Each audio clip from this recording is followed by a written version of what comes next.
Hello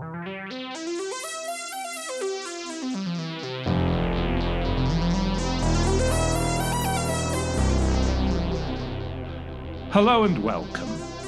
You are listening to an informed take on current events brought to you by law students and staff of Queen's University Belfast.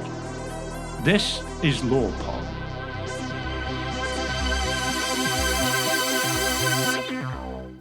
Hello and welcome to this edition of the QUB LawPod. My name is Adam Harkens and I'm a PhD student here at Queen's in the law school. We're joined with Sarah Lageson from Rutgers University, who produces her own social sciences podcast, and we're just here to talk through some of that today. So Sarah, could you tell us a bit about the podcast that you're involved with and sort of the work you do with those? So the first podcast we produced, and this was when podcasting was sort of brand new, and we had a laptop and a really bad microphone, and we always recorded in noisy rooms, so it was there's not high production value, but I was working for a magazine that was a publication of the American Sociological Association called Contexts. And the nice thing about Contexts is that the pieces are written in a very short, accessible, kind of straightforward way. It's to get away from the jargon of academic writing. The problem was there was often this great backstory behind the pieces and stories from the field and how this research was done that we weren't capturing in the articles with this short space. So we decided we'd start interviewing some of the writers of the features, and it was really, really great. I was a graduate student. I got to meet some of my heroes in the field. And the best part was we got to hear about how complicated research was, how the question started this one way and evolved over time, and sort of the technical aspects of how they did a project, what the barriers were, and it was really a rewarding experience. So after Context left, it's a magazine that moves editorial offices every few years, so it went on to its next place, and we were having so much fun we made our own website called The Society Pages.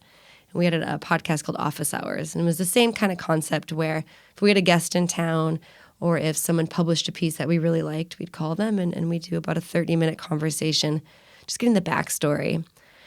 And then that was so fun, and we realized we were getting one of the most interesting questions that we asked was about methodology. Mm-hmm. And as instructors, we know that methods can be a not very fun class to teach nor take because it's required. It's overly broad. It can be very technical. Students are resistant to it because it utilizes a lot of kind of insider terms, and it's just not intuitive. But when we do these interviews about research, the methods question would yield these fascinating answers about access, about ethics, about positionality and reflecting on the work you were doing. So we started a methods podcast, and we called it Give Methods a Chance because we are hoping that as a teaching tool, it'll get students to give methods a chance. So would you say that you learned things yourself by doing the podcast the whole way through? Yeah. I learned that the best researchers have a good sense of humor about what they're doing and that they make mistakes and they take risks.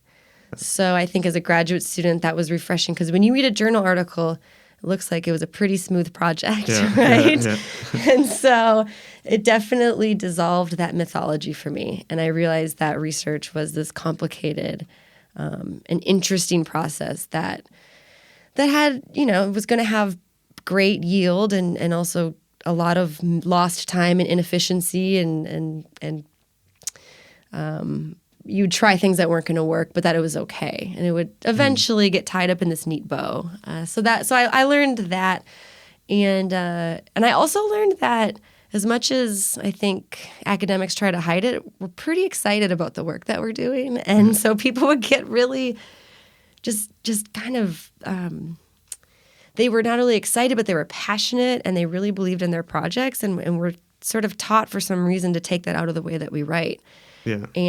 But when you hear it in someone's voice, it's really exciting as a listener, and especially as a student. So do you think that comes through because it's like the conversational sort of aspect of podcasting rather than do you find that better than say like a straight interview would be for a podcast or yeah. What do you think? That's a good insight. I think so. I think that there's sort of a comfort level when you're having this exchange. I mean, I know a lot of academics are often nervous about doing an interview with a journalist, right? Because they're afraid that that one sentence out of that 30-minute interview is going to make it in and it's going to misrepresent their approach. So I think the cool thing about podcasting is that usually the people that produce it are also the intended audience, and that makes the guest kind of more comfortable. Yeah. So you sort of start at this similar ground and you open the door for a very expansive conversation because you have some trust there. So I think that's one of the beauties of the fact that you can do a podcast from anywhere. You don't need a lot of equipment to do it, and you can kind of work within your own community of other peers to make something. And you mentioned how people worry about journalists because of the lines. Have you ever got any requests to take things out, or have you ever had a problem with editing? Or yeah, here and there. I think so. One thing I learned was the more junior a person, because the newer they were to their research or to the field, the more they prepared for the interview and the more nervous they were about what they said later. So sometimes they call back and say, can I just, this one part, I think I may, and of course with confidence, people were on the other spectrum that had been around for a while, more established. And of course there's a reputational thing in academia. We're less likely to ask for that change. But I could never predict it. It surprised me sometimes the requests we would get, but we were pretty open about it because the goal of the podcast was to make this space where they could talk about their work in the way that they would talk about it with their friends. Yeah. And it wasn't to trick them or indict them or try to catch them on something. So we were pretty open to it. I think that helped us in the long run. And with the students, so you started because of methods and all that, have you had a good response from the students, or do you actively promote it to them? Or yeah, we get great letters from students. I think that one thing that helps is when we would do our methods podcasts, we'd talk about a specific project. And so when you read a methodology textbook, it's here's a survey and here. Well, it doesn't mean anything. But when you hear, we interviewed Debbie Carr about doing a longitudinal study. And when you actually hear what it's like to sit down and interview the same person year after year, or to watch people grow, and then all of a sudden you have something to grab onto. And I think for students, that's a really effective tool. And then they can go read her published piece and say, oh, so this is what it looks like when it's finished, but this is what it felt like to do it. So we get emails from students a lot that appreciate sort of the lived experience that comes out. And I think that we hear from a lot of graduate students that I sort of also, like we did as the producers, sort of enjoyed the excitement and the joy that people brought to their projects and felt more empowered to express that and kind of be more creative in their work as graduate students. So it certainly worked that way. Another thing we did was we realized that audio is not for everyone, and it can be hard to convince instructors to assign our podcasts in the classroom. So we took some of our favorites and we turned them into essays where we transcribe the podcast and then take that text and turn it into a bit of a story. And then we put those together as a collection. So from a pedagogical sense, you could listen to our podcast, you could read our podcast, and then you could read the piece that we're discussing and triangulate all three to get a really big picture of what a project looks like. It gives them more options. Yeah, exactly. Different learning styles and things like that. Right? That's right. Yep.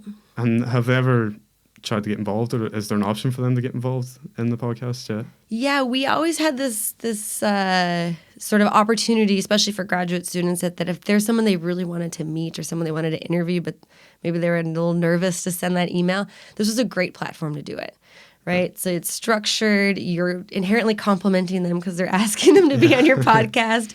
It forces you to sit down and read people's work. And there's a lot of people whose stuff I love, but you can't read everything. But if I was going to interview them, I'd actually really get into things that they had written and projects they had done that I didn't know much about. So I think that it can be really beneficial for students in terms of not just the networking, but actually digging into the work and getting to know the person that produces it. So, yeah, I mean, and it's, there's a learning curve. We had to learn how to edit, which is incredibly time-consuming. We had to figure out what microphones to buy, how to get the air conditioning or the heating to turn off in a room. So there's some hiccups along the way, but it's a great skill to have, especially if you're a qualitative interviewer or a qualitative researcher, getting some a lot of extra practice in this kind of conversation for me has been really helpful in my research outside of doing podcasts. Yeah, we're still learning as well, but we gladly don't have to worry about air conditioning. It's that cold in Belfast. Yes, right. But that's great. Thanks very much for coming along and talking about that. And hopefully that's helpful to our students as well. Yeah, it's great. No, I think if given the opportunity, people should not be afraid to participate either as a producer or as an interviewee, because it's not as scary as you think, and it's a really valuable product. Thank you. You've been listening to LawPod, an informed take on current events brought to you by the law students and staff at Queen's University Belfast. This episode was produced by Adam Harkens and Richard Somerville. Our theme music is by Colonel Chocolate and the Justice Triangle, and LawPod is funded by Queen's Law School and the Queen's Annual Fund. Thanks to Sarah Lageson for joining us on this episode today. You can follow us on social media. We're on Twitter at QUBLawPod. For more information, you can also visit our website, lawpod.org, and please have a look in the show notes for more information about the topics covered today. You can find us on iTunes or anywhere else you get your podcasts. Thanks for listening. I'm Adam Harkens, and this was LawPod.